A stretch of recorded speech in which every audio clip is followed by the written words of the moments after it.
The Chancellor has been told to go further despite promising to invest billions of pounds in projects funded by the EU after the UK leaves the Union. Philip Hammond announced on Saturday that taxpayers will contribute about £4.5 billion a year to projects to support scientists, farmers and infrastructure. The Treasury is also expected to continue its funding for all structural and investment fund projects if they are agreed before Hammond delivers the autumn statement in November or December. If a project obtains EU funding after that, the Treasury will determine whether funding should be guaranteed by the UK government. This means the current level of Common Agricultural Policy (CAP) Pillar 1 funding for farmers will remain the same until 2020, when a domestic system will take over. Universities and researchers will also have funds guaranteed for research bids made directly to the European Commission, including those to the EU's Horizon 2020 programme, and a negation ATBN, £69 billion, pot for science and innovation. The Treasury said it would underwrite the funding awards, even when projects continue post-Brexit. The Royal Society described the news as very welcome because it removes uncertainty while Britain negotiates its exit but still remains an EU member. However, its president, Sir Venki Ramakrishnan, said some researchers had already missed out on collaborative projects because European colleagues were worried about funding. I think that is why this measure is so welcome, because we have been hearing anecdotal reports of people not being willing to collaborate with certain UK collaborators because they weren't sure that they would be able to state for the full duration of the grant, he told BBC Radio 4's Today programme. People have been told that. So far there are anecdotal reports and we are trying to gather evidence to see the extent of this.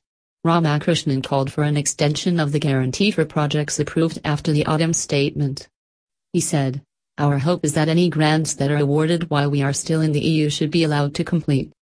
The CLA, a lobby group representing about 32,000 farmers, landowners and rural businesses, said the move was vitally important, but called for a world-leading domestic funding policy to be drawn up and ready for 2021. CLA President, Ross Murray, said, "It will provide a significant degree of reassurance to farmers and other landowners across the country.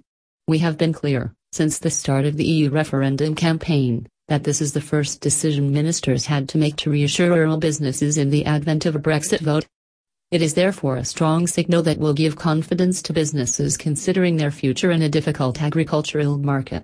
The National Trust also called for backing for farming and environment projects which get underway after the autumn statement.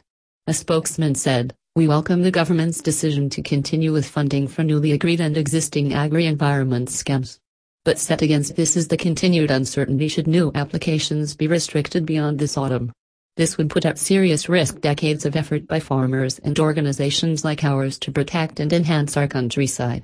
Farmers need certainty as we move to a more sustainable model of support for farming which puts the recovery and resilience of the natural environment at its heart."